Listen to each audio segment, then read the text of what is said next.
All right, so Holtheads, we got an update for you. Recently, we've been watching these old apps and we've been peeping Murph Dog's nails, okay? And we've been a little concerned about them because they're hella long. And this last one we watched, I took stills of it. Kate's like, we forgot to talk about his nails. And I said, we did. And Kate's like, they're still hella long. And I said, they were, but here's a little plot twist. I sent 2 pics, one of each hand. And what was going on, Kate? The one hand, the nails were long. Yeah. The other hand, they were short. I said, he must play guitar. Boom. You said, we know he plays guitar. We've seen him on Zooms with all the guitars on the wall behind him. Yeah, absolutely. So you nailed it. So he plays guitar and he must be really good. Yeah. And also, he doesn't use a pick. He uses his nails. More traditional. Yes. I also don't use picks. I don't either. I used to occasionally. I like the super thin ones. Did you ever party with picks or no? No, I can strum so much easier without it. Yeah, I agree. And I do a lot of finger picking, so I don't use a pick for that. You're doing a lot of picking and a grinning like Murph Dog over there? Exactly like Murph Dog, yeah. But my nails are short. Yeah, I use my fingers for finger picking. I literally use the tips of them. Yeah. I've never incorporated the nails. I know plenty of people who do that as well. Look, I respect that he sticks to it because he is on camera all the time. And certainly he's, I don't know, 80 years into his journalism career at this point. 80. We're not the first. We're not the first to bring it up. Like, we were joking about what his makeup people say into the share in the morning. Mm-hmm. They were probably like, dude, when's the last time you were picked up a guitar? And he says, interesting, I'm holding one right now. And I go. Tick, tick, tick, tick, tick. That's him finger picking. I want to hear him play. Same. Absolutely same. You think there's any footage of that anywhere? Probably. But I'm not. I don't want to look for it. It's like I want to see it. I don't want to go looking for it. Does that make sense? I'm Lester Holt.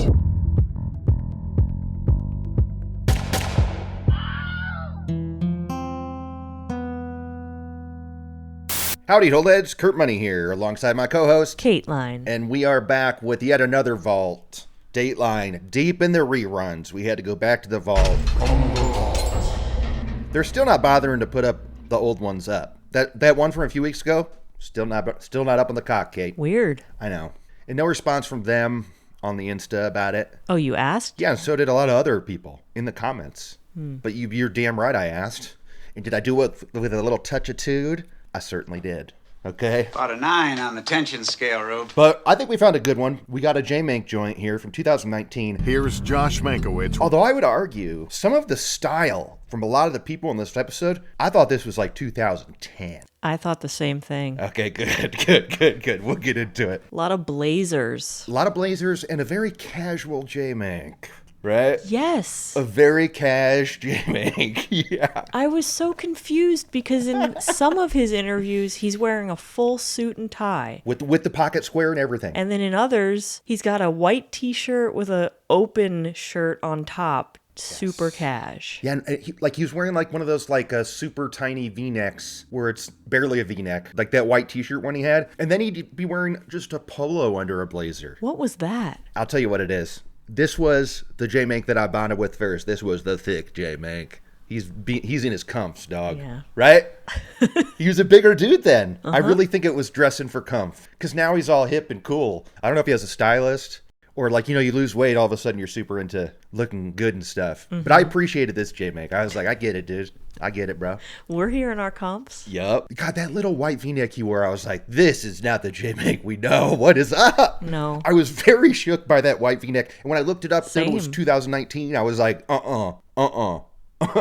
Same, dude. All right, guess what? I'm going to read you the IMDb, and then I'll ask your thoughts, Kate. No confusion today. The IMDb description. A Kentucky man is convicted of murdering his coworker, Michelle Mockbee. The mystery is considered solved until a stunning disclosure years later turns the closed case upside down. That kind of gives away the murder, but not the best part of this case, right? I'm not mad at that description. Are you? No, I'm not mad at it, but I am curious. Did they do a follow-up? Is the 2019 airing, they have new information post-appeal? That would explain the style being weird with all the blazers and stuff. That's interesting. You know what? That's an excellent point because they do interview some of these fools before the trial. Mm-hmm. And they interview someone that they did not get to interview in the update for reasons that will become clear. Mm-hmm. I don't get a chance to explain it. So maybe you're right. Maybe this was like an early 2010s Because the trial was in 2012. I bet you cracked the case right there. There it is. Okay. So the 2019 Jmank was probably the ones with the pocket squares. Yeah. Okay. Now it's all coming together. Okay, this was hosted by Jmank. What'd you think of this ep, Kate? I like this ep. I remember it. I think I watched it with Jillian Eyre within the last year. Oh, okay. Just, on one of those deep cable channels. Yeah. I was browsing the cock for a Vault ep, and look, we're running short on shorties that are worth talking about. We're going to have to start doing fatties for vaults here pretty soon. I got to be honest. But this one, the cock had told me I'd seen before, and some of it reminded me of some stuff, but then I realized the lady who I knew was from another show. I'm going to kick that down the road a little bit. We'll talk about it. But I thought this was a nice little ep, and it did some stuff where it was like, wait, the trial's happening? Oh, because some other stuff happened. Mm-hmm. And the other stuff that happened, there's some pretty big laughs in here, I thought, with the details of the case. Because I ripped my pants. All right, so our story begins in Kentucky, May 29th, 2012. Jmank starts us off with, they call it the early shift for a reason. You're right, Jmank. They do. It's pretty early. Yeah, the sun wasn't even up, dog. So he's right there. We are at like a place called Thermo something or another. A 911 call comes in around like 6:30 or something. Michelle Mockbee is found dead. But there was Michelle Mockbee, 42, wife and mother, face down in a pool of blood. Another classic 911 call. What'd you think of the 911? Oh, yeah. I believe we have a woman who's been murdered. How do you know that there's a woman who's been murdered? Yeah. Because there's a woman who's been murdered. Who's in a big pile of blood and she's not moving. Oh, okay. All right, yeah, probably dead. Yeah, that's going to check that box. All right, we'll send someone. Yeah, you've convinced me. Good God. We'll send the ambulance.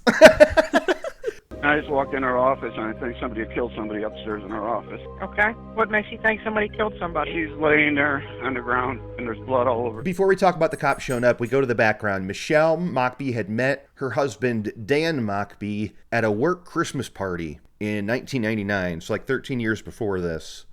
Tell us about Dan Mockbee and the kids and stuff, Kate. What was your vibe? Well, we learned about when they met and that he saw her at this party and finally got up the nerve to ask her out. Yeah. And he was so thrilled that she said yes. Mm-hmm. But he totally biffed it on the first date. And he was like, man, This is over before it started. There's no way this is going to go anywhere.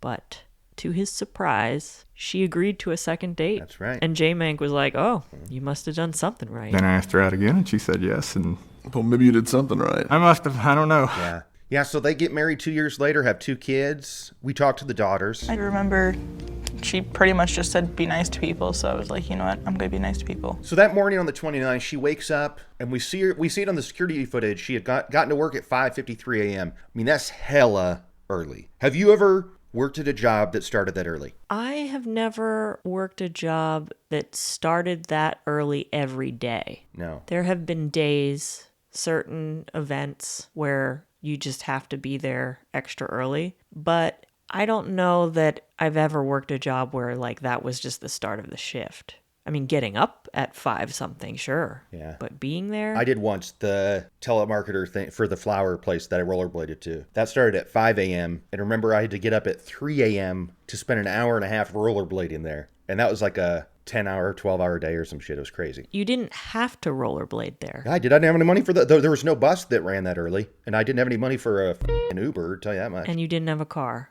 No. Wow. Crazy. Poverty. Anyway, we've talked about that. She gets to work at 5:53 a.m. And then the 911 call that came in, it was this a coworker and then the janitor, David Dooley. They had found a blood stain in the hallway and looked around the corner in Michelle's office. And she had clearly been like dragged from the office to another spot. And they look at the door and there's like pry marks getting in this door. Mm-hmm. Someone was trying to break into that door. Yeah. And I kind of wanted more time spent on this. What the hell for? What was in that office that anybody would want? That's the mystery. Cops get there, they see the fresh pry marks, attempt to break in. What did the burglars want? And this is a case, usually, I'm the first to say it's never a f***ing burglary. But these pry marks look like it was. I mean, I was buying the burglary angle straight away. You could see how someone was in there in the middle of the night trying to break into that office. She comes in really early for her shift, catches them in the act, and they kill her. Yeah. I wonder if that's like, because usually the point is, Jmank has said it before, usually if a robber gets busted, he sprints out of there. That's in a home invasion. But I feel like if it's at a workplace, there's more on the line because it's usually someone who friggin' works there that's doing the breaking in. It's being caught by someone you know, Yeah. so you have to kill them. Yeah, that's what the difference is. Absolutely. So Dan is at home. He's snoozing. He starts getting calls from coworkers saying there's something going on here. There's something going on. But he doesn't know the full scoop, so he rushes down there, and they won't let him in. And he finally grabs a cop, ends up being like the lead detective, and says, hey, I need to know if my wife's okay. Can you tell me what happened? And what's this cop say to Dan? Well, she's not okay.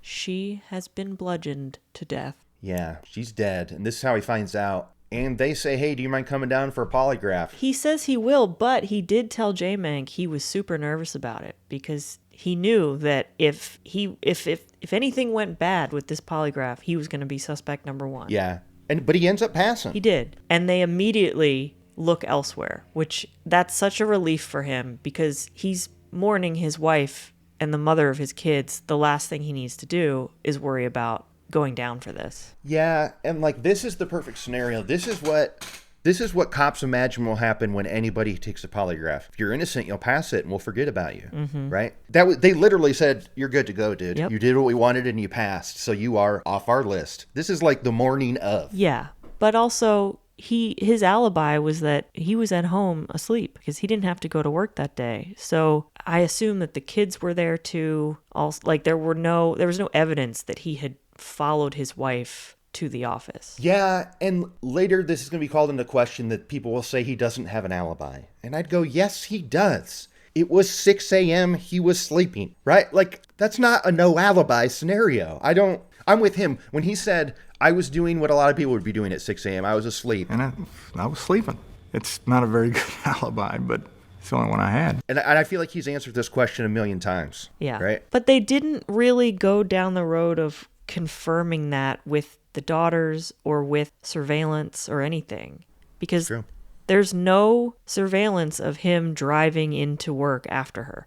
But that means he didn't. Like, he's not on camera pulling into the parking lot behind her. Yeah. He never went there. He never left the house. Good point. They don't talk about this surveillance enough, even though it's the whole crux of this case. Yeah, which they're about to look at it. But yeah, you're right. I mean, that is wild. We know they have security cams because any inkling of any evidence whatsoever comes down to the security cams. So you're right. It would have been nice for somebody to say, and there was no footage of him either driving in or like getting out of the trunk of Michelle's car 10 minutes after she parked or something. So there were 13 employees there at the time. They're all interviewed and they all passed the test. I don't know if they were polygraphed, but they all seemed to be in the clear. So they go back to the security footage. They were all working down in the warehouse. So they weren't up in the offices where the murder went down. Yeah, good point. Good point. Now, that's not to say that one of them couldn't just walk up to where the offices are for them to be like, well, these are warehouse employees. It's like, okay, it's a building. Yeah. Anyone can go anywhere. But the cops look at the security footage and they see a red truck leaving at 6:30 a.m. This is, 20 some minutes after the murder. Yeah. And we see pictures of this red truck and they figure out who it belongs to. Whose red truck is this? It's the janitor's. Freaking janitor's one of the dudes that found the body. David Dooley. Ooh, hoo, hoo, hoo, hoo.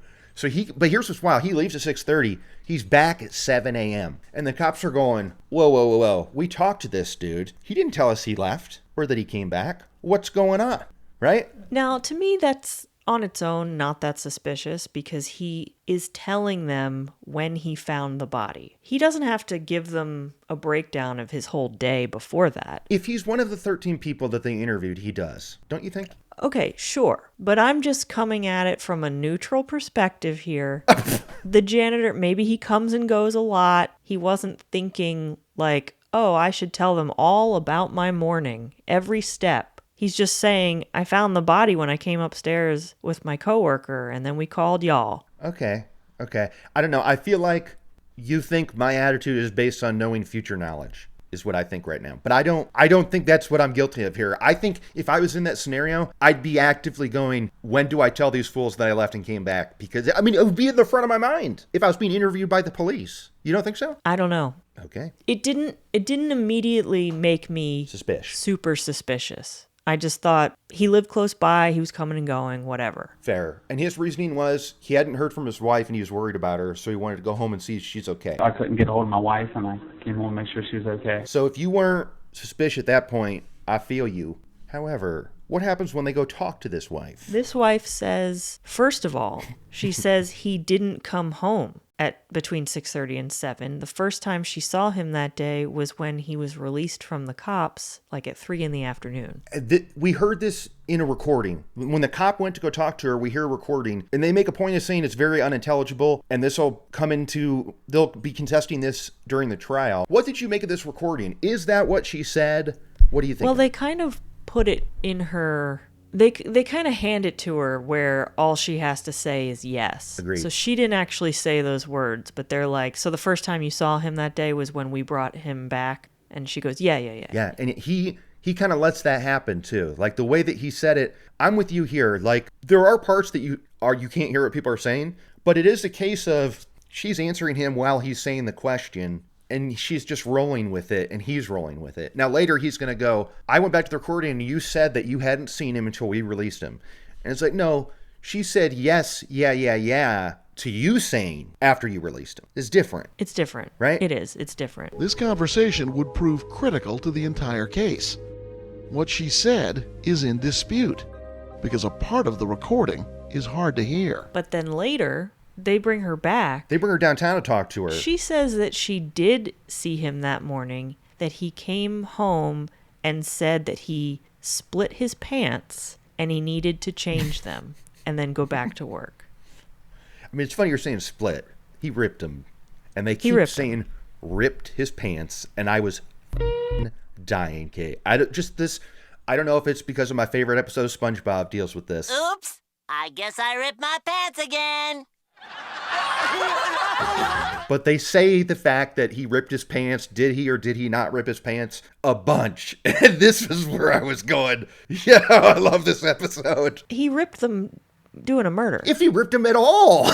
Where are they? Great cue. Where are these ripped pants? They never find them. Great freaking cue. Yeah. And Jmank's attitude with this, like his Bill Hader stuff where he's like, so what's up with these pants?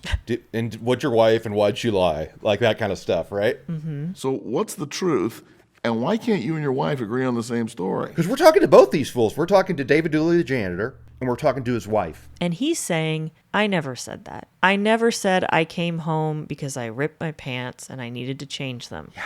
And his explanation is that his wife is very hard of hearing, and that if she's saying that, that might just be what she thought she heard. Yeah, and she even says to Jmank, as a person who's hard of hearing, she uses her sight more than other senses. And she saw a pair of ripped pants and assumed that that was why he was there. This whole hearing thing kind of threw a wrench in it because it sounds like she's covering up for him, but I don't know now knowing this info, because then it kind of speaks to the conversation she had with the cop that was recorded. Right. Like if she's not hearing it, I don't know. What are you thinking here? I definitely believe it because you can kind of tell when she's speaking, she's having some hearing difficulties. A little, yeah. But this whole morning is just so confusing. And then we hear that he had told someone else that he ripped his pants. And then they never refer back to that again. It's like a throwaway line. There was somebody at work who said, yeah, Dave Dooley told me he had to go home because he ripped his pants again. According to Joe, he made a point to come over to him and say, hey, man, I had to go home because I ripped my pants. These are two people that say this ripped pants scenario. And David Dooley's on camera going, I don't know where they got that from. Did you go home to change your pants? No, I did not. Why would your wife say that you did? I do not know. This is weird. I can buy it if it's the wife not hearing it correctly, but the fact that this other coworker heard that, he ripped his pants doing a murder.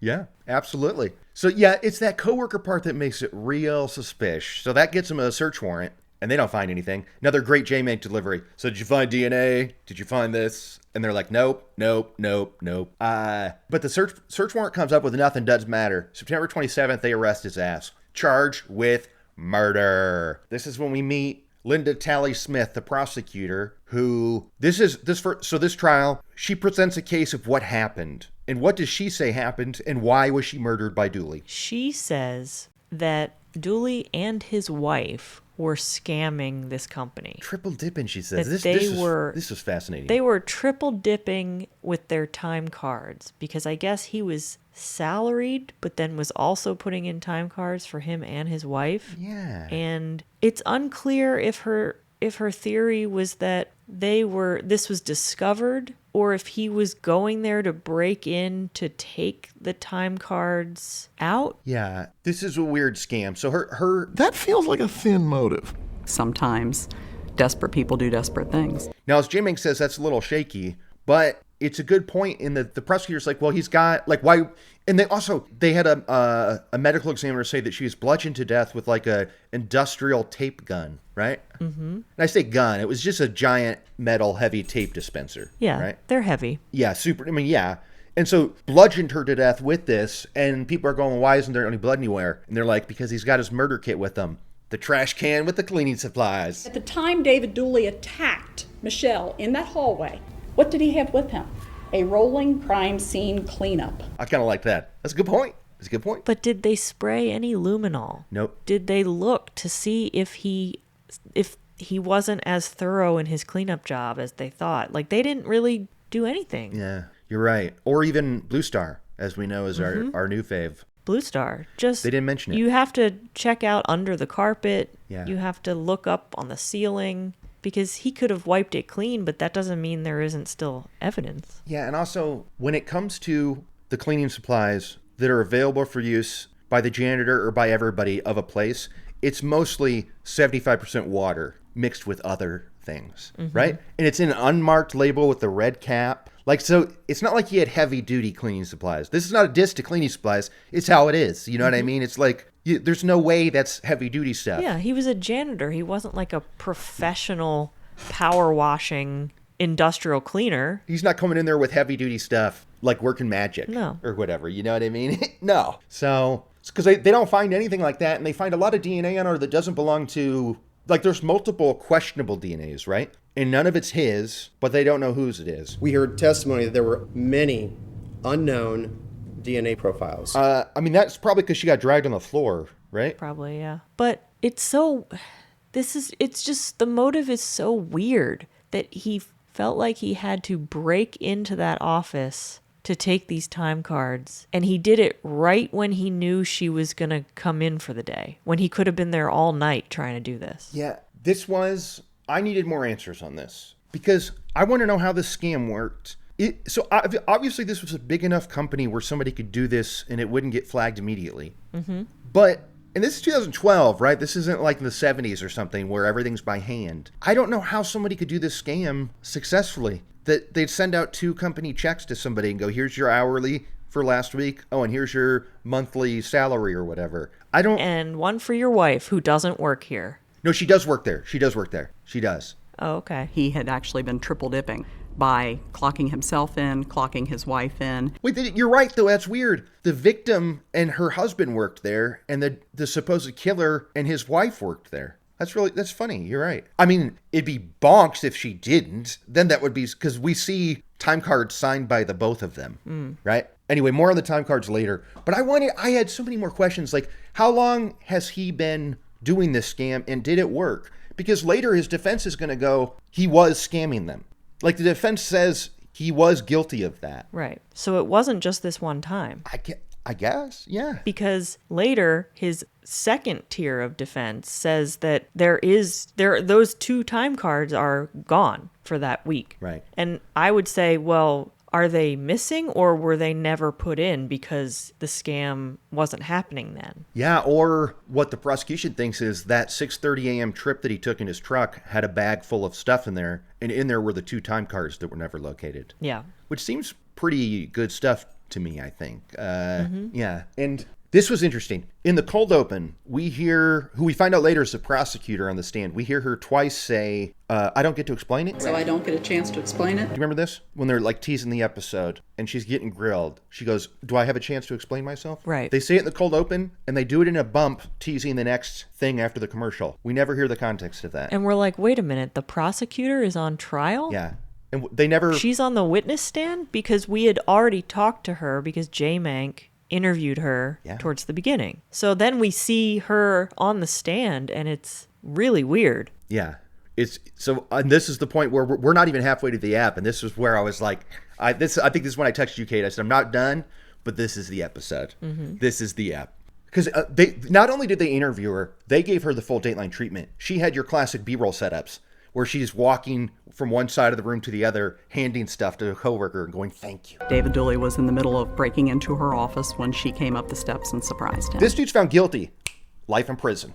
And he's telling Jmank, I didn't do it and I'm going to appeal. There's a shot of him when they tell him he's guilty and he puts his hand over his mouth. He is shocked. He's genuinely shocked. Yeah, he's not believing it. So here we are. He's guilty of murder, and he's like, I'm going to appeal. And Jmank's like, you know the chances of you successfully appealing, right? And he's like, I know, but it happens, and it's innocent people, and that's going to be me. And then Jmank's like, he was right. You know getting convictions reversed on appeal is a long shot.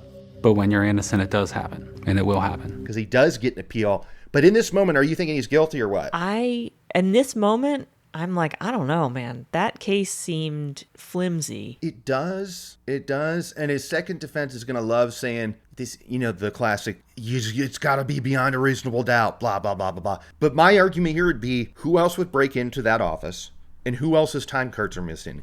Nobody's. There's nobody else on the security footage. Right. At least they haven't shown us anyone else. His truck is the only one coming and going around the time that she arrived. Yeah, and they say it is weird. He had called his wife and she didn't answer. Now, it could be because it was 6:30 in the morning or something. But he didn't. She said he was worried he didn't hear from her, but he just tried to call her once.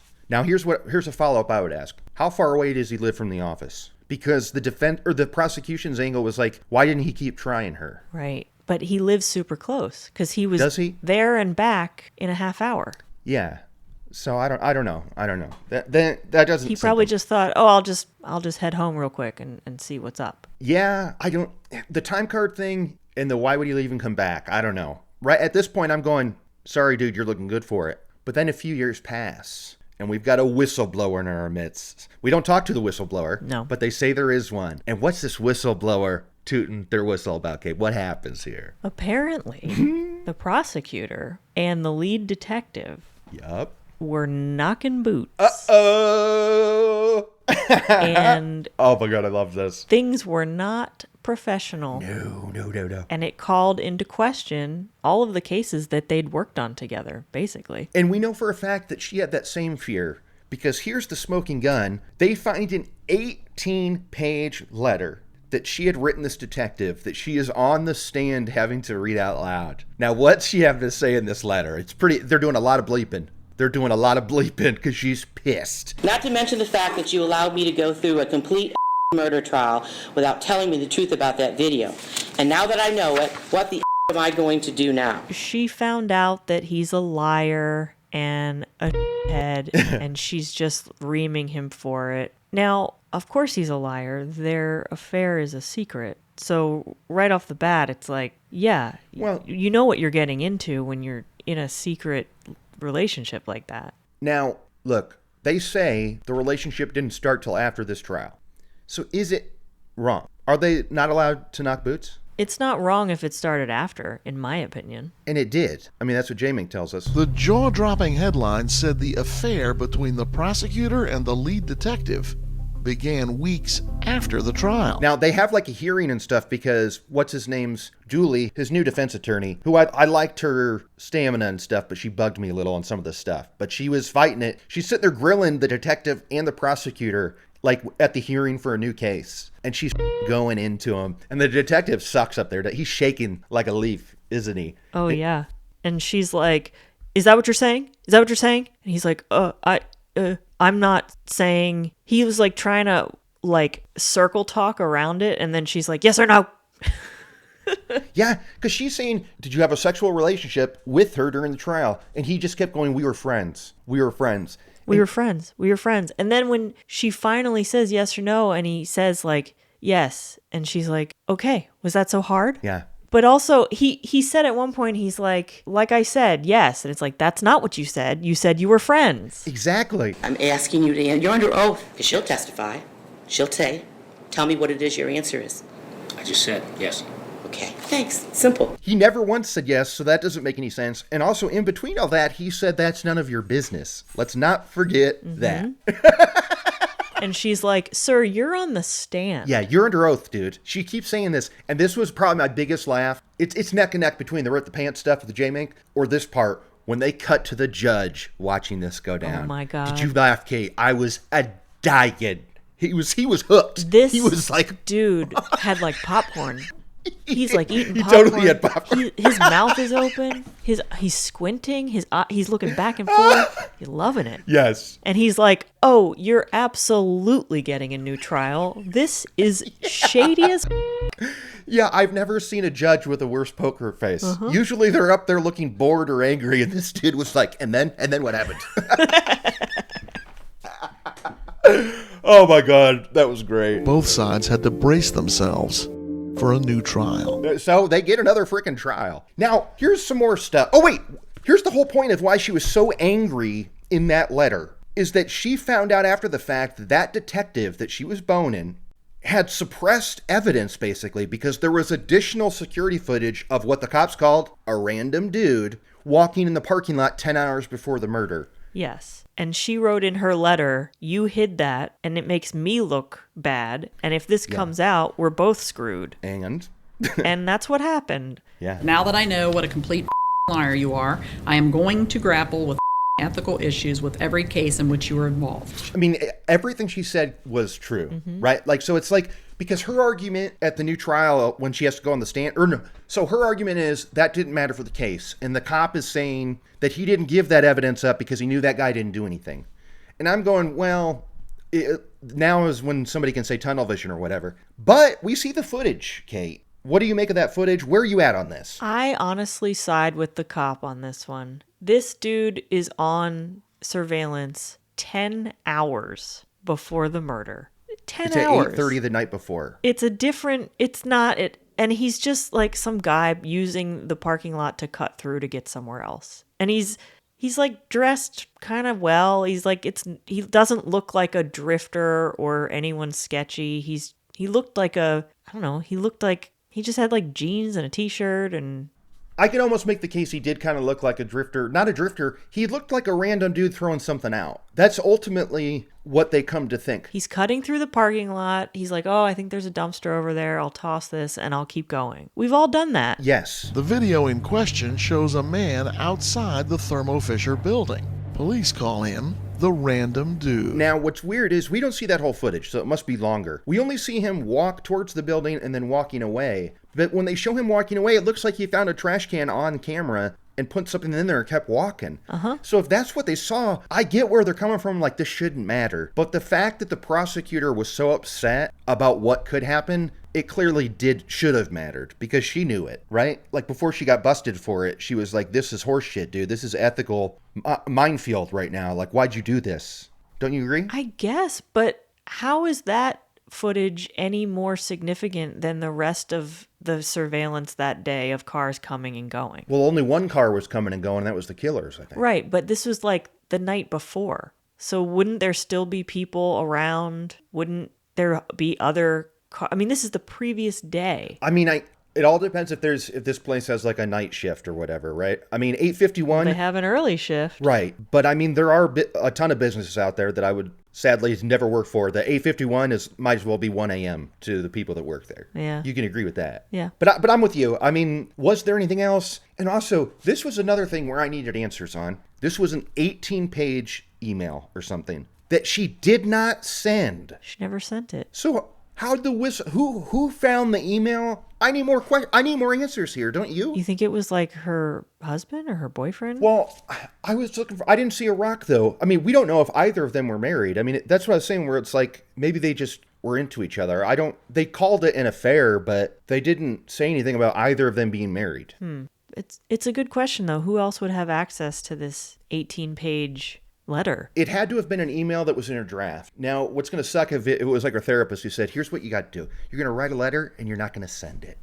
Right? And then she did it. And then it's like, email, everything's here forever. But if I were her, I'd be pissed that that guy knew that she wrote an 18-page letter to him and stuff. I'm kind of feeling for Tally Smith over here a little bit. I'm going like, I didn't send it though. This is BS. Yeah. What do you think? I agree. And because of this, he gets a new trial. He gets a brand new freaking trial, and she ran again for DA or whatever, didn't get it. She's out of she ran for office again, didn't get it.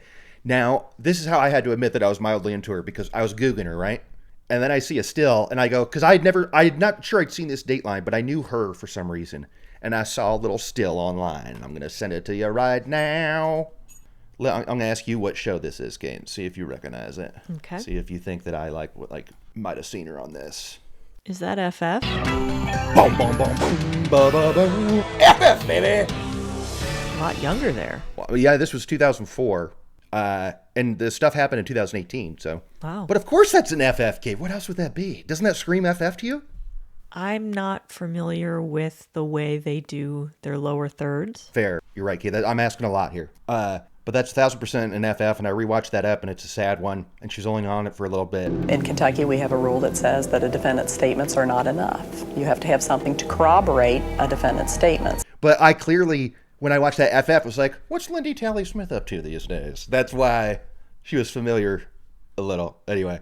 Okay, so we're seeing headline. This is like bombshell stuff. This like blows up this little town in Kentucky. Like everybody's like Scandal City, right? The scandal rocked the prosecutor's office. I'm freaking loving it because I just loved how much she hated the cop and how that cop was shaking up there. And he's like, it's none of your business, blah, blah, blah. Like it was great stuff. Did you have a sexual relationship with her? Are you denying that? I think it's any of your business. So now they get a new trial, and the defense was at the hearing going, this would have been in our closing arguments. Like, our purpose was to prove that it could be somebody else, and here's somebody else on tape. Agreed, but I'm with you. I'm like, it was too far away from the murder. Like, you think this guy hid in the office for 10 hours? Or he was up there trying to break into the office for 10 hours and then got caught in the morning. Yeah, and like, you see him, he's not wearing a bag or carrying anything. He's got jeans on. So it's like, so you're telling me this was a crime of opportunity for this guy, where he found devices in the store, in the workplace, like a tape gun and a Phillips head screwdriver or flathead screwdriver. Like it all seemed very weird. Mm-hmm. But they get that new friggin' trial.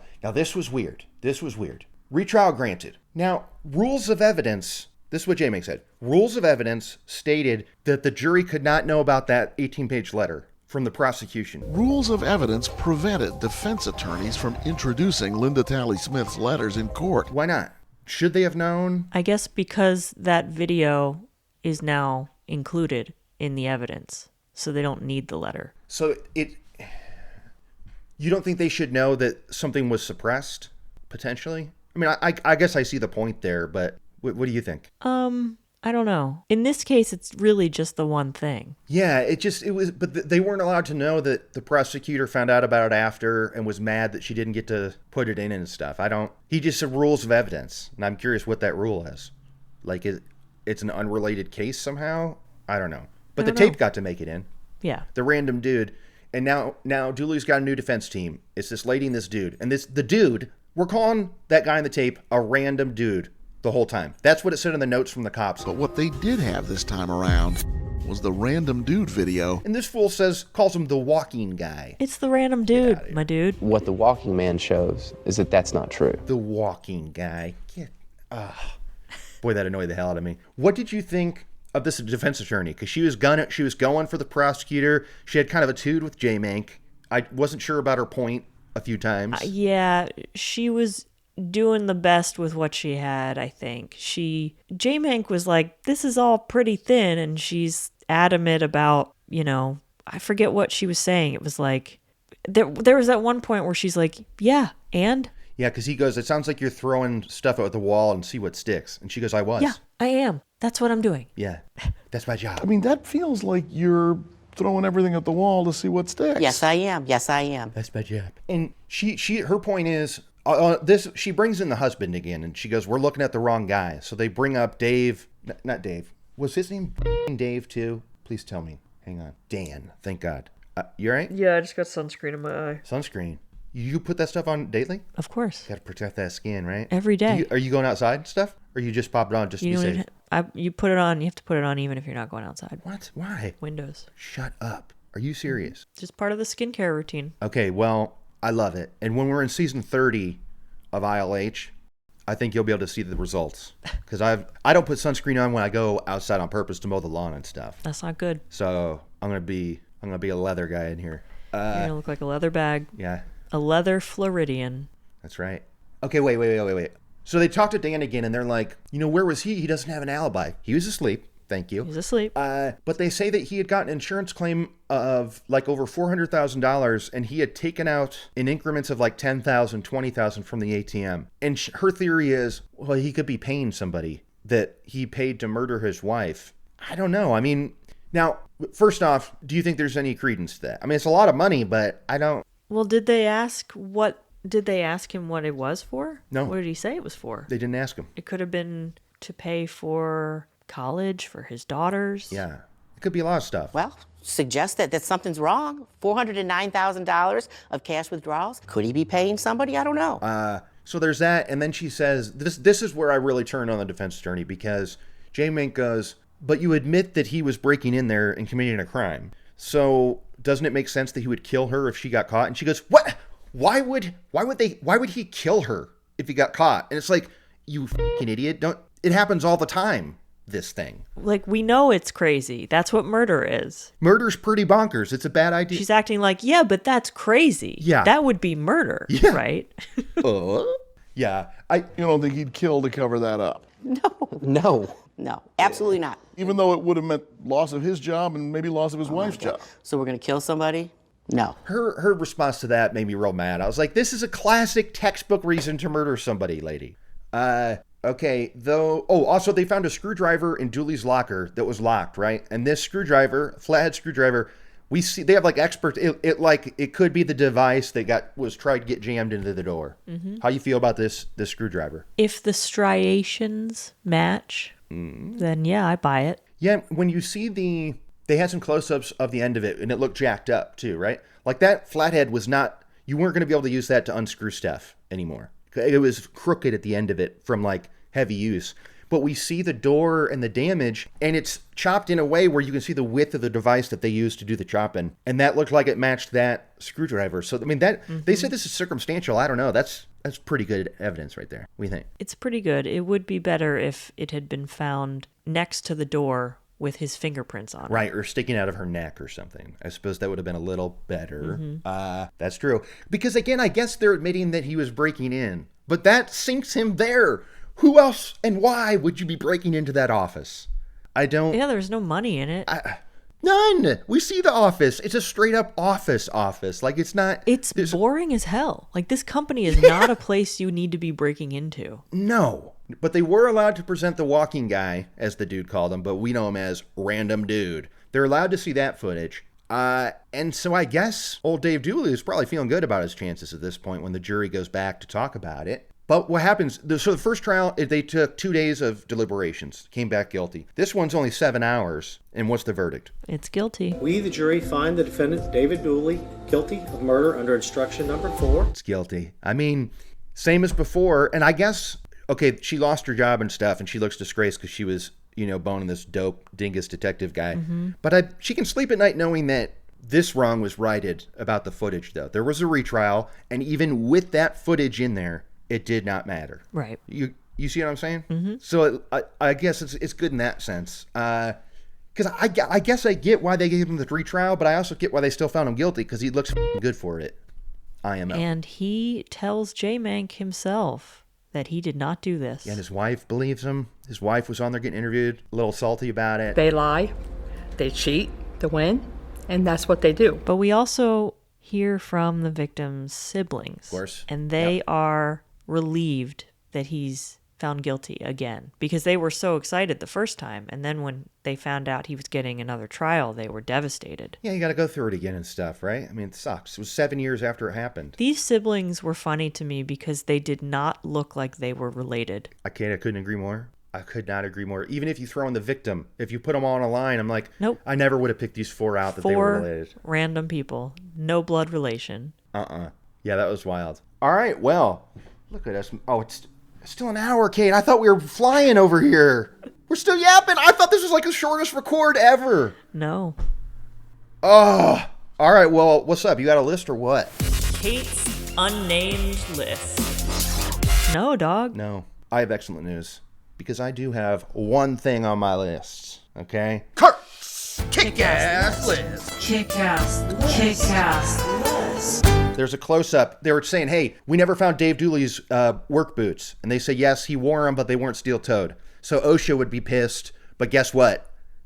he's not the only one who was breaking the steel-toed boot rule, right? And we see a close-up of the boots in his closet. Do you remember this? Yes. What do you see on the bottom shelf in the closet but a row of DVDs? Kurt's Kick-Ass List. And I got a few of these titles for you.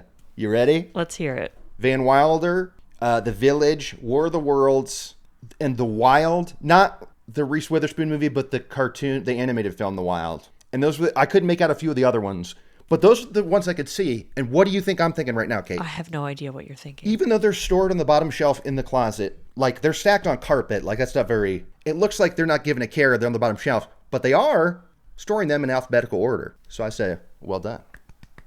Little claps there. Okay. What do you think? You murdered someone, but at least you're doing alphabetical order. Well, look, maybe it was the wife, okay? All I'm saying is I appreciated it, and I was like, what's up with these movies? Anyway, I felt like a detective in that, but you're not giving it to me. But I'm keeping it. I thought it was weird that the janitor would be expected to wear steel-toed boots, because he's not necessarily down on the warehouse floor where you need to wear those boots. I mean, she wasn't wearing them when she came to work in the office. The office workers don't have to wear them. Yo, who do you think cleans up? But it's not like there's a janitor for the upstairs and janitor for the downstairs. I feel like the janitor covers the whole building, man. No, but he's not going to be cleaning the warehouse when people are working in there. He's going to wait until they're done. Yeah, but if you're in the warehouse, falling and stuff. I don't know. I buy it I buy it, I think. Okay. Yeah. Anyway, maybe it's just I'm more a man of the people because I know about OSHA and stuff. And that was from when I worked in the shoe department at Sears, but Mrs. C's telling me to shut up over here. She doesn't want to hear about OSHA, huh? She doesn't. Or my days at Sears. So I guess on that note, I'm Kurt Money. I'm Kateline. I'm Lester Holt. For all of us, I'm Lester Holt. Good night. Because I ripped my pants.